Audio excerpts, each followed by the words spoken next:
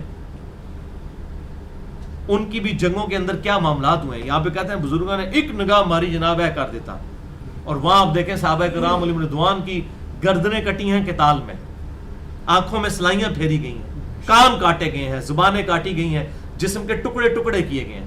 تو آپ کے بزرگوں کے مرتبے صحابہ کرام سے زیادہ ہے؟ معاذ اللہ، استغفر اللہ. وہ سچے لوگ تھے، ان کے بارے میں سچی باتیں چلی. آپ جن بزرگوں کو مان رہے ہیں وہ خود بھی جھوٹے تھے، ان کی واقعات بھی جھوٹے چل رہے ہیں. نہ آپ کو بیان کرتے ہوئے شرم و حیا آتی ہے، نہ سننے والوں کو کہ ان سے پوچھیں گے یہ کیا آپ دین لوگوں کو سکھا رہے ہیں. اور میں آپ کو بتا رہا ہوں اس وقت اسلام کے اوپر، اسلام کے ساتھ سب سے بڑی دشمنی یہ علماء کر رہے ہیں جو اس طرح کی قصے کہانیاں سنا سنا کے اپنے بزرگوں کے بارے میں لوگوں کو دین کی غلط پکچر پیش کر رہے ہیں. اور اس کا نقصان یہ ہو رہا ہے کہ کتنے غیر مسلم ہیں جو اسلام کا پھر مذاق اڑا رہے ہیں. میں تو اب میڈیا کے اوپر دیکھتا ہوں، میں حیران ہوتا ہوں کتنے لوگ ہیں جو اسلام چھوڑ گئے ان صوفیوں کی وجہ سے.